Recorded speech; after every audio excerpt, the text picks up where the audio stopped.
Hi, hello, this is Dr. Cidambi. I'm here with one more episode today, and this is about flashing your wealth. One of the viewer basically asked this question. Let me see the question, right? The viewer is asking if sometimes the shiny new purchase, it feels like less like a treat for yourself, more like a billboard for everyone else. Let's dive deep into the psychology behind why we flaunt our fancy things. It's not an exception for anybody. Sometimes we jump into this. Let's dive right into it. Signaling theory. It's the psychology behind this. What is fascinating is that way beyond wanting more stuff, the deeper psychological needs that outward displays that's trying to satisfy. Someone flaunting the Rolex is not just they're signaling, signaling theory. They're signaling. It's not just selling the time. It's rooted in biology. Animal uses signaling to attract mates. Peacocks, tail feathers. Humans, we do something similar, like using, maybe fancy car or watch, their own version of display. It's communicating status resources. It's not just about attracting mates. It's kind of fitting in, climbing the social ladder. Think about the pressure of social media. We are flooded with images of curated lives, dream vacations, the latest gadgets. It creates the subtle pressure to keep up with the digital Joneses. It's amazing how social media has created this whole level of keeping up with the Joneses. But here is what it gets really interesting. Sometimes flashy displays, they might actually be masking deeper insecurities. Some of the research suggests that for some people, showing off wealth can be the way to overcompensate their low self-esteem. It's less about the objects itself. It's more about what the object represents. It's kind of a shield for their low insecurity. The loudest purchase that we buy sometimes could be a cry for help. Look at me, I'm worthy, I have value. But that validation is coming from external possession rather than from internal self-worth. This brings us to an interesting conflict. Striving for a certain level of comfort of material, that's pretty natural, right? But when does this tip over into stuff actually making us unhappy? That's where we are getting to the hedonic treadmill. So hedonic treadmill, what does that even mean? It's the idea that we adapt to our circumstances. So you get that new car, the dopamine hit is great, but you adapt. Pretty soon you're looking at the next shinier model. It creates this endless cycle of wanting more and more and more, which ironically can make you feel emptier, chasing the high, and keeps moving higher away. It never quite quenches your thirst. So social media really pours gasoline on that fire. Social media platforms are designed to keep us engaged. So what more can we ask for this aspirational contest? This fear of missing out, FOMO, can be a powerful driver for materialistic desires. And it's not just about the emotions tool either.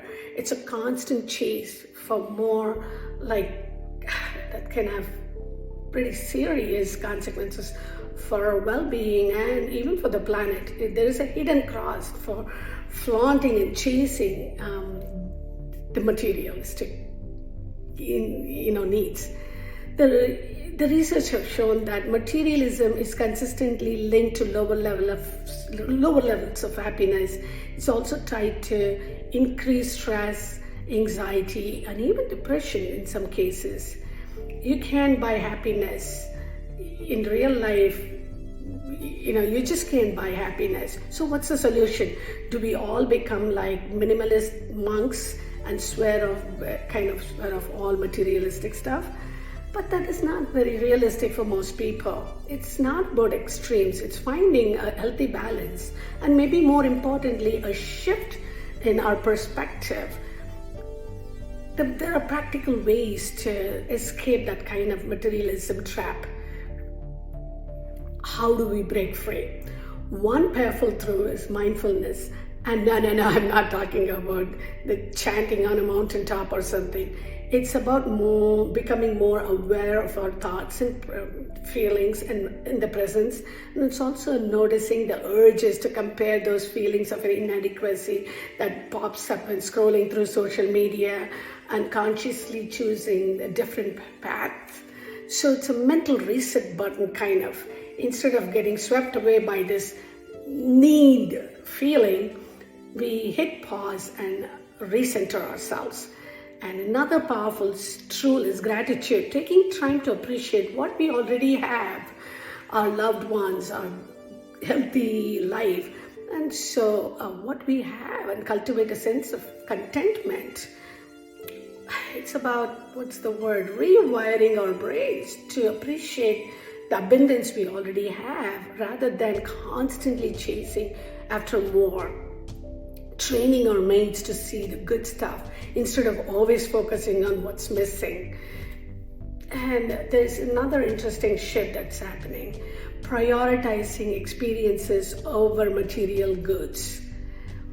Think about it, like amazing concept, hilarious, and the trip that you took, the hilarious friends that you spent time with, those experiences tend to stick longer with us than buying the latest gadget.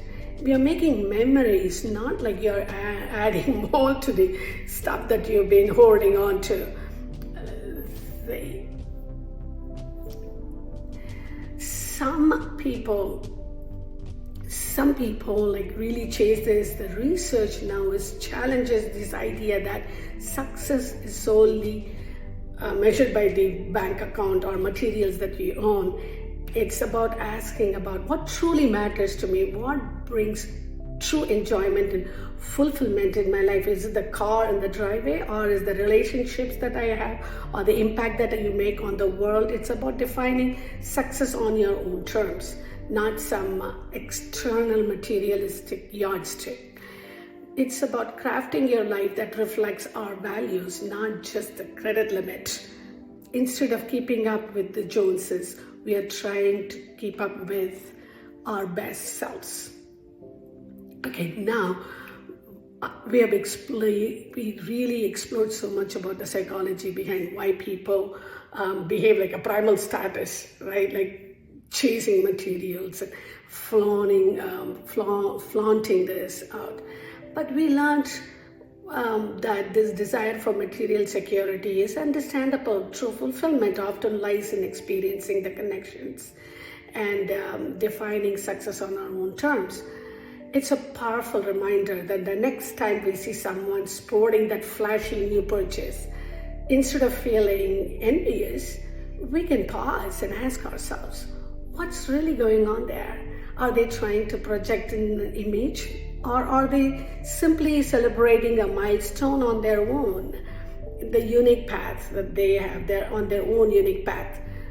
So it's about cultivating a sense of curiosity and compassion, both for ourselves and for others. And there's also more story that meets the eye. Just maybe understanding the why behind these displays, we can start to shift our own relationships over wealth and our value and lead a meaningful life, which is pretty rich. That's what we're striving for. Let's better ourselves. On that note, I'll leave you listeners with this final thought. the next time you try to purchase a big or a small thing, just pause and ask, what am I trying to accumulate? Is it a deeper need calling to be met, or is it something that I really wanted? With that thought, bye-bye until the next one.